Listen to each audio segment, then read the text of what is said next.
Alif lam mim. Dzalikal kitabul la raiba fihi. Alif lam mim. Itulah Alkitab yang tidak ada keraguan di dalamnya. Tapi buka terjemahan manapun semuanya menjadi ini Alif lam mim. Inilah kitab yang tidak ada keraguan di dalamnya. Padahal bahasa Arabnya jelas-jelas itu dzalika. Kenapa tidak itu diterjemahkan? Bingung nanti. Nah, kalau baca Al-Quran, Alif lam mim Al-Quran itu yang mana? Orang ini lagi dipegang kok. Jadi supaya tidak bingung ya sudah Al-Quran ya ini. Tapi dia sudah mengubah yang dengan jelas diawali dengan kata dzalika. Mengapa dia di awal? Supaya tidak ada penafsiran yang lain. Benar-benar ini itu ya itu. So, Alif lam ra tilka. Itu lagi dan itu lagi. Yang Al-Quran yang ini menggunakan kata hadzal Qur'an. Wa qala ar-rasulu ya rabbi inna qaumi ittakhadhu hadzal Qur'ana mahjura. Berkata Rasul sallallahu surat Al-Furqan, sesungguhnya kaumku telah mengabaikan, melalaikan, melupakan Al-Quran yang ini. Berapa kali kata hadzal Qur'an digunakan dalam Al-Quran dari Al-Fatihah sampai An-Nas? 14 kali. Yang kita bahas di kajian tafsir Ahlul Bait ini alaihi wassalatu wassalam adalah keputusan yang kita terima, kita peroleh dari mazhab Ahlul Bait alaihi wassalatu wassalam. Ada dua yang saya bahas sore hari ini. Yang pertama tentang huruf muqatta'ah, yang kedua tentang fadilah atau fadail surah-surah. Setelah membaca beberapa hal berkaitan dengan Al-Quran ini, saya mencermati pemilihan kata yang digunakan di dalam Al-Quran. Misalnya menelaah kata rosada. Al-Quran itu membuat bangsa jin yang menyimaknya, mendengarnya takjub. Inna sami'na Qur'anan ajaba yahdi ila rusdi fa'amanna bihi. Kata jin itu, kami mendengar Al-Quran dan kami temukan ia menakjubkan. Inna sami'na Qur'anan ajaba. Kami temukan Al-Quran itu ajaib. Apanya? Yahdi ila rusdi. Ia membawa pada rusyad. Kedua, kata rusyad itu misalnya digunakan di dalam ayat kursi. Setelah Allahu la ilaha illa huwal hayyul qayyum, kemudian ayat berikutnya la ikraha fid din qad tabayyana rusyad minal ghayy. Kemudian Ashabul Kahfi ketika meminta berdoa pada Allah Ta'ala untuk memasrahkan seluruh hidup mereka sebelum mereka masuk gua, kemudian ditidurkan Allah Ta'ala. Kalimat terakhir di bibir gua sebelum masuk ke dalam gua itu adalah Rabbana atina min ladunka rahmah wa hayyi lana min amrina rasyada. Digunakan lagi kata rusyad. Ada banyak seperti rusyad digunakan dalam banyak ayat Al-Quran. Contohnya juga jelas tadi 3 contoh itu. Tapi agak jarang kita gunakan dalam doa. Biasanya kita mintanya hidayah langsung. Rusyad jarang. Sama jarangnya seperti istilah Islam yang hanif dan samhah. Al-Hanafiyatus samhah. Islam itu hanif, Islam itu samhah. Setahu saya belum ada satu kelompok pun yang kemudian mengambil nama Hanifiyatus samhah sebagai nama kelompok mereka. Padahal itu yang disebutkan oleh Rasulullah Shallallahu Alaihi Wasallam. Disitulah pentingnya kita mengetahui kata-kata yang digunakan khusus di dalam Al-Quran itu terhadap pemahaman kita dalam kehidupan keberagamaan kita. Nah, yang dua ini dalam Asrarul Quran. Pertama, secara umum tidak pernah ada yang tahu huruf muqatta'ah. Huruf muqatta'ah itu adalah huruf-huruf yang terputus sehingga membacanya huruf independen sendiri. Alif lam mim begitu dibacanya tidak alama, tapi alif lam mim, alif lam ra, kaf ha ya ain shad, ha mim ain sin qaf. dan seterusnya. Nah, itu huruf muqatta'ah. Tidak pernah ada yang tahu rahasia di balik huruf muqatta'ah itu. Dan tidak pernah juga ada yang tanya apa arti huruf-huruf muqatta'ah. Atau bantu saya, apakah Ibu dan Bapak pernah menemukan ada riwayat para sahabat bertanya tentang huruf muqatta'ah? Apa artinya? Apa maknanya? Alif lam mim, alif lam ra, alif lam mim ra, dan lain sebagainya. Tidakkah dulu sahabat bertanya juga tentang huruf muqatta'ah? Ia tersebar di seluruh Al-Quran, di seluruh ayat Al-Quran. Maknanya apa? Rahasianya apa? Sebagian saya tuliskan dalam buku saya yang terakhir itu. Ini hanya sekedar sebagian contohnya saja. Yang jelas, jumlah huruf muqatta'ah ketika digabungkan 14 jumlahnya. Semuanya itu jumlahnya 14. Ada pengulangan, tetapi begitu pengulangan itu dihapuskan, dari huruf hijaiyah yang digunakan sebagai huruf muqatta'ah hanya 14 saja, tidak lebih. Penggunaannya ada alif lam mim, ada alif lam mim ra, ada hamim, dan lain sebagainya. Bentuk penggunaan huruf muqatta'ah itu 14 juga banyak. Sudah hurufnya 14 yang digunakan, bentuk penggunaannya pun 14 banyaknya. Apa saja itu? Alif, lam, mim, ra, ta, ha, ya, sin, kaf, ain, shad, ha, tua, ga, patma, namju, pan, lan, lu, las. 12, dua lagi. Nun, qaf. 14 kan? Sepanjang zaman orang berusaha membuat kalimat. Kalau dibuat kalimat, misalnya dicoba dibuat, tidaknya ada dua. Bagaimana kalau seluruh huruf ini digunakan ke dalam satu kalimat? Berusaha membuat kalimat dari 14 huruf ini sulit, dan sudah dicoba dilakukan sepanjang sejarah. Dalam masa Ahlul Bait alaihi wassalatu wassalam, ke-14 huruf itu membentuk kalimat berikut ini. Bisa dibalik. Sirato atau siratu aliyin hakun numsikuhu, yang 14. Atau alinya mau di depan bisa aliyun siratu haqqin numsikuhu. Terserah mau dibaca di mana saja. Yang pertama, siratu aliyin haqqun numsikuhu. Jalannya Ali itu kebenaran yang kami pegang teguh. Atau dibalik, aliyun siratu haqqin numsikuhu. Ali, jalan kebenaran yang kami pegang teguh.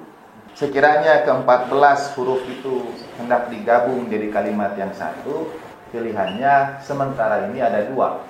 Mau mengambil berkurang madumu, atau mengambil aliyun siratu haqqin numsiku, atau siratu aliyin haqqun numsiku. Panjang sejarah orang berusaha mencari kalimat lain dari 14. Sudah dicoba hampir 14 abad, belum ada. Silahkan dicoba bikin kalimat lagi yang menggunakan 14 huruf dari huruf hijaiyah. Entah bagaimana, kalau ditambahkan satu huruf hijaiyah lainnya lagi, mungkin jadi dia kalimat itu. Tapi 14, hurufnya 14, kemudian begitu digabungkan, hanya bisa membentuk kalimat ini dalam bahasa Arab yang tuntas satu kalimat. Yang tadi kan dua kalimat, yang satu kalimat ini aliyun siratu haqqin numsikuhu, atau dibalik, siratnya duluan, siratu aliyin haqqun numsikuhu. Dengan segera saya hafal. Kalau ditanya huruf muqatta'ah apa saja? Sin, ro, alif, to, ain, lam, ya. Mulainya dari situ. Kalau tadi di awal di sini agak sulit. Siratu aliyin haqqun numsikuhu. Wah, ini tendensius, sektarian dan lain sebagainya. Namanya juga tafsir Ahlul Bait. Tafsir dari perspektif mazhab Ahlul Bait alaihi wassalatu wassalam. Itu membawa pada pemaknaan lainnya terhadap rahasia huruf muqatta'ah yang 14. Mazhab Ahlul Bait memaknainya 14 maksum. Jadi ada 14 huruf muqatta'ah, 14 maksum alaihi wassalatu wassalam. Bentuk penggunaannya ada alif lam mim, ada alif lam mim ra, ada hamim dan seterusnya. Bentuk penggunaannya ada 14 juga. ketika digabungkan seluruh huruf muqatta'ah itu dia membentuk satu-satunya kalimat yang sensible dalam bahasa Arab, yaitu siratu aliyin hakun mumsiku. Dan ini seruan pada siapapun untuk menggali, membuat kalimat dalam bahasa Arab yang menggunakan seluruh huruf pada huruf muqatta'ah itu. Bikin satu kalimat. Sekali lagi, sepanjang sejarah sudah dicoba. Sementara ini yang paling sensible adalah siratu aliyin hakun numsiku. Siratu aliyin hakun numsiku. Jalannya Ali, kebenaran yang kami pegang. Paling nanti dikritiknya, kenapa tidak Rasulullah Shallallahu Alaihi Wasallam? Nanti pada bagian tanya jawab. Ya. Berikutnya lagi, beberapa diantaranya saya kutip di buku yang terakhir itu, penggunaan 14-14. Dalam Al-Quran, keistimewaan Al-Quran itu adalah laqad ataynak sab'am minal matani wal Qur'anil azim. Mari kita cek ayatnya. Telah kami berikan kepadamu 7 yang berpasangan dan Al-Quran. Jadi yang 7 itu dipisahkan dari Al-Quran. Surat Al-Hijr ayat 87. A'udzubillahi minasyaitonir rajim. Walaqad atainaka sab'am minal matani wal Qur'anil azim. Dan sesungguhnya kami telah berikan kepadamu ya Rasulullah 7, kalau dalam terjemahan Depak, 7 ayat yang dibaca berulang-ulang dan Al-Quran yang agung. Artinya, apakah 7 ayat itu masuk ke dalam Al-Quran atau tidak? Kenapa dipisahkan? Telah kami turunkan kepadamu Al-Quran yang agung, di dalamnya sudah ada. Kalau sab'am minal matani yang sering diterjemahkan itu adalah Al-Fatihah. Kalau pendapat umum begini, dalam Al-Quran itu ada isi kitab-kitab Samawi sebelumnya. Yang tidak ada pada kitab Samawi sebelumnya itu surat Al-Fatihah. Jadi Al-Fatihah itu ditafsirkan adalah sab'am minal matani. Dalam terjemahan Depak, 7 ayat yang dibaca berulang-ulang, yaitu Al-Fatihah. Sementara sih, karena nanti bingung, mana lagi 7 ayat yang dibaca berulang-ulang. Dan kami berikan Al-Quran yang agung. Jadi Al-Quran yang agung itu dia dipisahkan dari sab'um minal matani. Ada 7 yang dibaca berulang dan ada Al-Quran yang agung. Padahal Al-Fatihah termasuk Al-Quran itu sendiri. Sama seperti ketika Imam Ja'far Shadiq alaihissalam menjawab pertanyaan sahabatnya, apakah Jibril itu ar-ruh? Inna anzalnahu fi lailatul qadr. Wa ma adraka ma lailatul qadr tanazzalul malaikatu waruh. Kata Imam Ja'far Shadiq alaihissalam, Jibril minal malaikah, turun di malam qadar itu malaikat dan ruh. Malaikat. Apakah Jibril itu ruh? Tidak, kata Imam Ja'far alaihissalam. Jibril minal malaikat. Jibril itu termasuk malaikat dan ruh sesuatu yang lebih agung lagi, turun pada malam qadar. Begitupun, apakah Al-Fatihah itu sab'um minal matani? Misalnya, walaupun tidak ada riwayatnya, Al-Fatihah itu Al-Quran, dia masuk bagian dalam Al-Quran. Lalu, apa yang dianugerahkan pada baginda Nabi? 7. Terjemahan saya sebetulnya 7 yang berpasangan, 7 yang dua-dua, 7 yang dibaca berulang-ulang. Dalam bahasa Arabnya tidak ada pengertian dibaca. Matani menunjukkan yang dua-dua. Jadi 7 yang dua-dua. Dan Al-Quran yang agung. Kami berikan kepadamu ya Rasulullah keistimewaan untuk risalah akhir zaman itu adalah Al-Quran yang agung dan 7 yang dua-dua. Kalau dari bahasa, matani itu artinya 2. Jadi 7 dari yang dua-dua. Kita lanjut dulu. 7 dari yang 2 karena pola pengulangan itu 14. Jadi Al-Quran itu diberikan dengan pola 14 yang ada di dalamnya. Ada kunci-kunci yang jumlahnya itu 14. Contoh, huruf muqatta'ah yang tidak diulang jumlahnya 14. Jumlah seluruhnya 14. Kemudian bentuk penggunaannya ada 14. Sebetulnya bentuknya alif lam mim mungkin berapa kali gitu. Jadi kalau dihitung jumlah penggunaan huruf muqatta'ah tidak 14. Alif lam mim ada berapa kali. Tapi karena dia sama digunakan di beberapa tempat, dihitungnya satu bentuk. Ada 14 bentuk penggunaan huruf muqatta'ah. Ada 14 jumlah hurufnya. Kemudian ada 3 huruf yang tidak digabungkan dengan yang lain. Nun, sin, qaf. Jumlah pengulangan ayat yang nunnya ada 3, 14. Qafnya ada 2, 14. Sodnya ada 2, 12. Ini contoh pengulangan yang 14 itu.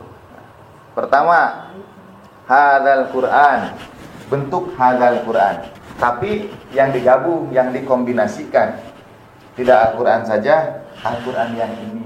Mengapa saya perlu garis bawahi Al-Quran yang ini? Karena rata-rata setelah huruf muqatta'ah itu alif lam mim dzalika, dia merujuk pada sesuatu yang jauh. Dalam bahasa Arab ada kata tunjuk ini dan itu. Kalau dekat kita sebut hadza. Kalau jauh dzalika. Kalau dekat kita sebut hadhihi. Kalau jauh tilka. Nah, ternyata alif lam mim dzalikal kitabul la raiba fi. Alif lam mim, itulah Alkitab yang tidak ada keraguan di dalamnya. Tapi buka terjemahan manapun semuanya menjadi ini alif lam mim, inilah kitab yang tidak ada keraguan di dalamnya. Padahal bahasa Arabnya jelas-jelas itu dzalika. Kenapa tidak itu diterjemahkan? Bingung nanti. Nah, kalau baca Al-Quran, alif lam mim Al-Quran itu yang mana? Orang ini lagi dipegang kok. Jadi supaya tidak bingung, ya sudah Al-Quran yang ini. Tapi dia sudah mengubah yang dengan jelas diawali dengan kata dzalika. Mengapa dia di awal? Supaya tidak ada penafsiran yang lain. Benar-benar ini itu ya, itu. So, alif lam ra tilka. Itu lagi dan itu lagi. Yang Al-Quran yang ini menggunakan kata hadzal Quran. Wa qala ar-rasulu ya rabbi inna qaumi ittakhadhu hadzal Qur'ana mahjura. Berkata Rasul sallallahu surat Al-Furqan, sesungguhnya kaumku telah mengabaikan, melalaikan, melupakan Al-Quran yang ini. Berapa kali kata hadzal Quran digunakan dalam Al-Quran dari Al-Fatihah sampai An-Nas? 14 kali. 14 kali. Ini ayat-ayatnya Az-Zukhruf 31, Al-Isra 41, Az-Zumar 20. Setiap kali menemukan kata hadzal Quran, Al-Quran yang ini, dari seluruh ayat itu hanya ada 14. Hadzal Quran digunakan hanya 14 kali dalam Al-Quran. Sekali lagi ini ajakan pada siapapun yang mendengar rekaman ini, tolong cari lagi untuk menggugurkan. Enggak kok, enggak 14, ada lagi, cari aja dari Al-Fatihah sampai An-Nas. Baik, kalau begitu enggak usah ada hadanya, Qur'annya aja. Qur'anun, Qur'anan, Qur'anin dan sebagainya. Qur'annya aja tanpa hada, tanpa dalika. Berapa lagi jumlahnya? 14 lagi. Bal huwa Qur'anum mujib. Qur'anan Arabiyyan ghairu dhi iwajin, 14 lagi. Inna ja'alnahu Qur'anan Arabiyyan. Pokoknya jumlahnya ini semua ayat-ayatnya Zukhruf 3, Yusuf 2, Fussilat 3, Hijr 1, Al-Isra 106. Semuanya 14. Ayat-ayat yang bercerita tentang perintah untuk taat pada Allah Ta'ala dan Rasulnya, tapi dalam berbagai bentuknya. Jadi wa atiullaha war rasul wa may yuti'illaha wa rasulah. Kalau ini taatlah pada Allah dan Rasulnya, la'allakum turhamun, surat Al-Imran 132. Wa may yuti'illaha wa rasulah, barang siapa yang taat pada Allah dan Rasulnya, An-Nur 52. Atiullaha war rasul, atiullaha wa rasulahu wa may yuti'illaha wa rasul, dan seterusnya. Karena ya rekaman ini kan disebar, saya baca itu, yang mendengarkan tidak melihat slide ya. Lagi-lagi jumlahnya 14. Perintah untuk taat pada Allah Ta'ala dan Rasul 14 kali. Ucapan hadzal Quran 14 kali. Kata Qurannya saja 14 kali juga. Itu sama dengan jumlah huruf muqatta'ah tadi itu. Ini ayat-ayatnya sekali lagi bisa di copy, nanti disebutkan bagian-bagian mananya. Nah, kalau ini jumlahnya lagi-lagi 14. Ketika Allah Ta'ala dinisbatkan, diidofahkan, ditambahkan sesuatu sebelum kata Allah Ta'ala, ada sandingannya dalam tanda petik pada Allah Ta'ala. Misalnya ayatillah, ayat Allah Ta'ala, idznillah, izin Allah Ta'ala, yadillah, tangan Allah Ta'ala, ahdillah, janji Allah Ta'ala, hablillah, tali Allah Ta'ala, liqa'illah, pertemuan Allah Ta'ala, fadlillah, karunia Allah, ilmillah, ilmu Allah, zikrillah, zikir Allah, ayyamillah, an'umillah, adabillah, nasrillah, nikmatillah. Pola yang menggunakan ba sebelum kata Allah, jadi bi sesuatu dengan Allah, bi untuk menunjukkan tawasul pada sesuatu yang kemudian dinisbatkan pada Allah Ta'ala. Hanya ada 14 bentuk juga dalam Al-Quran. Ini aja sudah yang ada di sini ini. Tidak ada lagi bi apa Allah gitu, tidak ada lagi, kecuali yang 14 bentuk ini aja yang ada kata nisbat di dalamnya.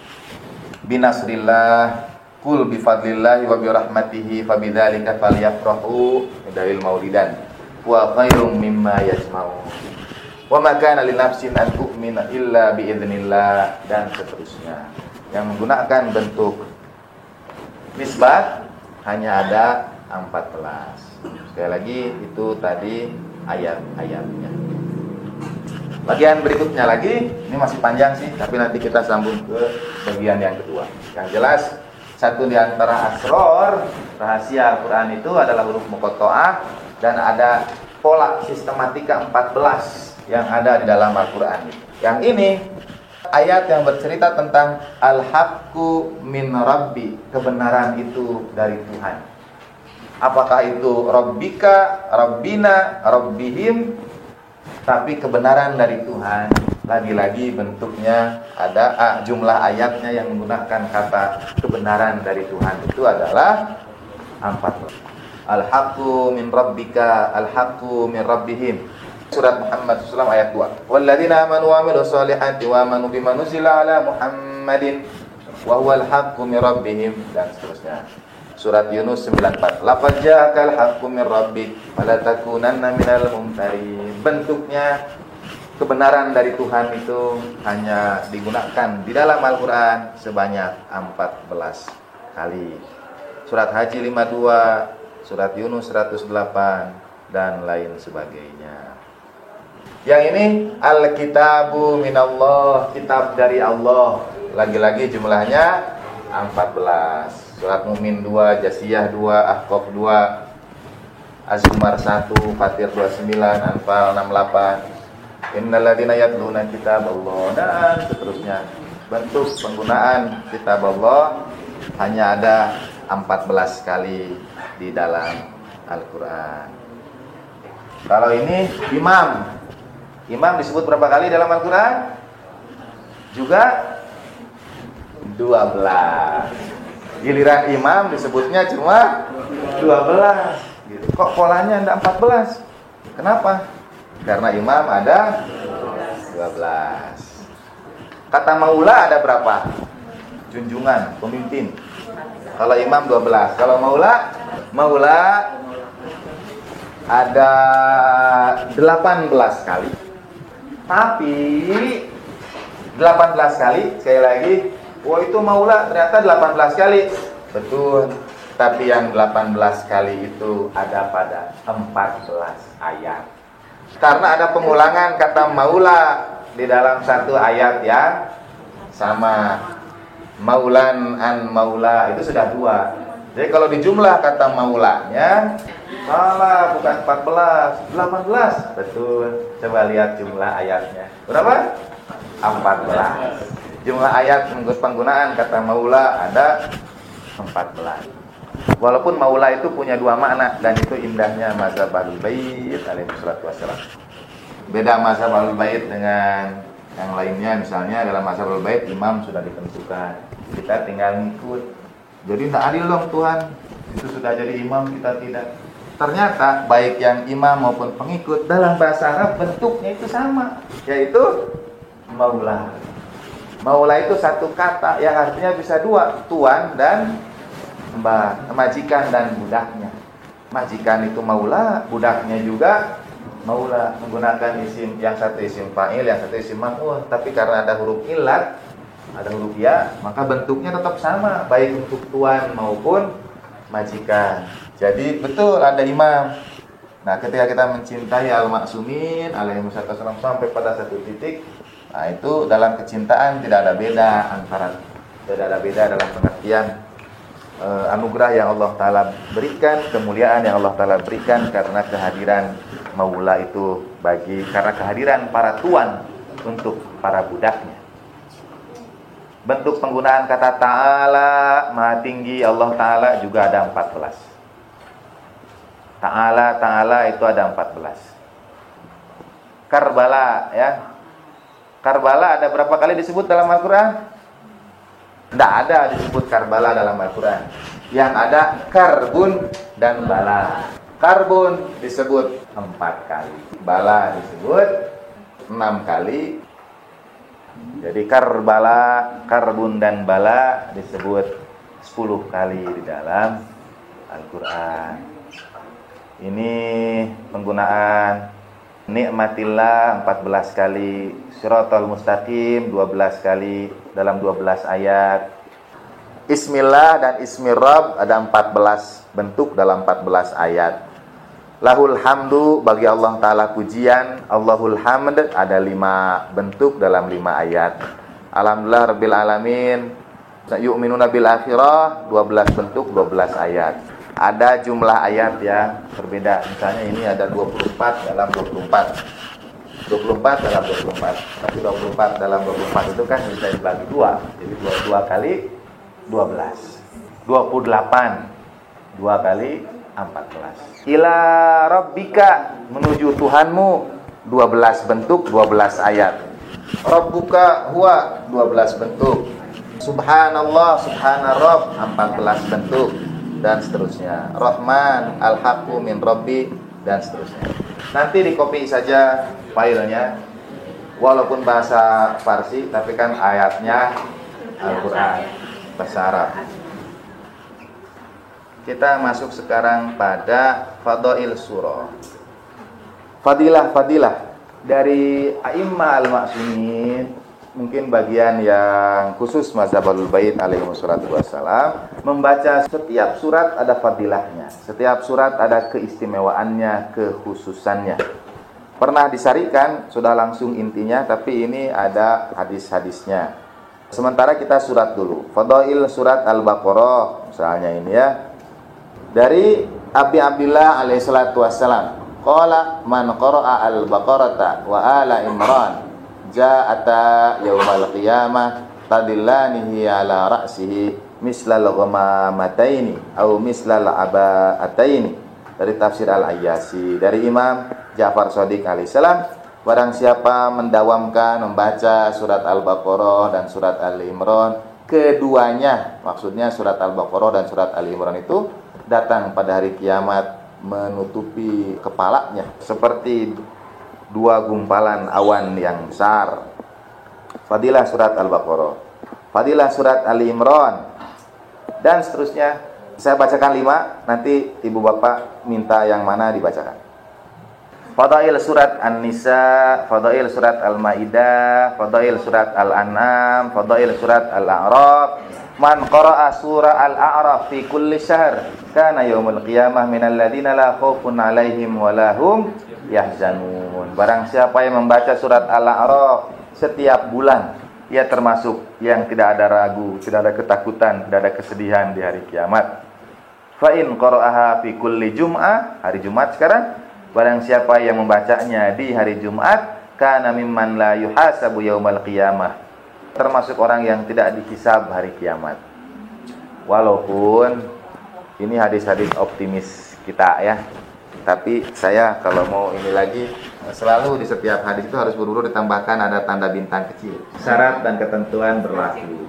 Baca surat Al-A'raf hari Jumat, walaupun saya percaya sepenuhnya ada syarat dan ketentuan berlaku.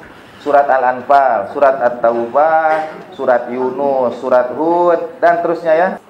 Surat At-Taubah dari Imam Ja'far Shadiq alaihissalam, barang siapa membaca surat At-Taubah dan surat Al-Anfal setiap bulan, lam yadkhilhu nifaqu abadan, tidak akan masuk dalam hatinya kemunafikan. Wa kana min syi'ati Amirul Mukminin alaihissalam, termasuk syiahnya Amirul Mukminin. Banyak itu ciri-ciri kemunafikan dalam mazhab Ahlul Bait. Misalnya merasa kenyang dengan air Zam-Zam, itu ciri kemunafikan. Jadi begitu diberi air Zam-Zam, oh enggak, makasih. Nah, itu sudah ciri kemunafikan. Dalam riwayat yang lain, tidak nyaman mengenakan cincin akik, bukan akik dalam bahasa Indonesia, tapi jenis batu akik, itu pun ciri kemunafikan. Jadi kalau pakai akik lalu ada perasaan tidak nyaman, maunya dilepas aja. Nah, itu dia mengingatkan kita. Yang membaca surat At-Taubah, Al-Anfal dihindarkan dari kemunafikan, termasuk syiahnya Amirul Mukminin alaihi salatu wassalam. Barang siapa membaca surat Yunus setiap 2 bulan atau 3, tidak ada rasa takut baginya, dari termasuk orang-orang yang jahil, dan di hari kiamat dia termasuk orang-orang yang dekat. Membaca surat Hud setiap hari Jumat. Hari Jumat itu banyak fadilah membaca Al-Quran. Termasuk ini ba'da asar, ibu bapak sambil duduk itu sholawat minimal 100 kali. Paling utama hari Jumat dari ba'da asar sampai ba'da maghrib. Surat Hud, yaumal qiyamah fi zumratin nabiyyin, digabungkan bersama para nabi, insyaallah tidak ditampakkan keburukannya di hari kiamat. Begitu kira-kira kalau dalam mazhab Ahlul Bait alaihi wassalatu wassalam. Misalnya ada orang membaca istighfar, kemudian ditegur oleh Imam Ali, padahal dia sudah istighfar. Kata Imam Ali, ada 7 syarat itu baru kemudian dia membaca istighfar. Orang mengucapkan la ilaha illallah, selamat, tuflihu. Tapi kata Imam Ridho alaihi salatu wasallam, walakin ma'asyurutiha, tapi ada syarat-syaratnya, dan aku diantara syarat-syaratnya itu. Secara umum para ulama sepakat kalau hadis fadilah dhaif pun tidak apa-apa. Bagi saya, Bu, saya sangat meyakini kalau Islam itu agama paradoks. Kalau mau berbuat untuk diri sendiri, justru kita berbuat untuk orang lain. Mana amalan paling baik, mengambil atau memberi dan sebagainya. Sayangi anak yatim orang lain supaya Allah Ta'ala menyayangi anak yatim yang kau tinggalkan, dan sebagainya. Jadi agama yang paradoks. Apa syarat dan ketentuan itu? Kapan dia berlaku? Pada saat ibu dan bapak kita semua tidak mengharapkannya lagi. Misalnya baca surat Hud tiap Jumat, apa tadi? Bersama para nabi. Nah, pada saat kita pasrah, itu waktu dapatnya itu. Misalnya membaca surat At-Taubah dihindarkan dari nifaq, saya yakin sih. Tapi pada satu sisi, membacanya berulang-ulang dengan kepasrahan itu tadi, karena ada banyak membaca Al-Quran. Misalnya 2 hadis saja. Rubbata lil Qur'an wal Qur'anu yalanu. Betapa banyak orang membaca Al-Quran dan Al-Quran melaknatnya. Aktaru munafiki hadhil ummah, kebanyakan orang munafik umat ini yang membawa Al-Quran. Kepada kawan-kawan yang hafal Al-Quran, saya selalu sampaikan, Al-Quran itu ada 2 tadi itu polanya. Hadis sakolennya ada 2, Al-Quran dan Ahlul Bait alaihi wasallam. Jadi harus selalu seimbang, diperkenalkan keluarga Nabi juga. Karena kalau membaca Al-Quran tidak mengambil petunjuk dari keluarga Nabi, khawatir masuk ke dalam bagian yang tadi ditegur di dalam hadis-hadis itu. Saya yakin membaca surat Taubah tadi dihindarkan dari kemunafikan dan lain sebagainya, karena mungkin polanya gradasi. Jadi dikikislah sekian persen terus. Tapi secara umum syarat dan ketentuan itu terjadi manakala kita pasrah sepenuhnya pada Allah Ta'ala. Doa Kumel sering saya bagi menjadi 4 bagian. satu instruksi pada Allah Ta'ala, yang kata Ustaz Jalal menempatkan Allah Ta'ala sebagai jin dalam lampu Aladin. Ampuni aku ya Allah, sehatkan tubuhku, kokohkan anggota badanku. Isinya instruksi, perintah. Yang kedua, memanggil nama Allah Ta'ala. Minta juga, tapi yang dipanggil nama Allah Ta'ala. Ya Nuru, Ya Kudus, atau Ya Karimu, Ya Rab, Ya Ghiyadzal Mustaghitsin, dan lain sebagainya. Kita berdoa dengan memanggil nama Allah Ta'ala. Yang ketiga, munajat. Munajat itu pasrah, tapi pasrahnya masih ada syarat. Misalnya Sayyidah Fatimah sallallahu alaiha berdoa. Kalau satu doa tidak berani saya dawamkan, yang kedua saya dawamkan. Yang tidak berani saya dawamkan adalah, ya Allah, kalau panjang usia baik bagiku, panjangkan usiaku. Kalau panjang usia buruk bagiku, percepat wafatku. Saya tidak berani mengamalkan doa Sayyidah Fatimah sallallahu alaiha. Kurang bagaimana, cuma saya tidak berani.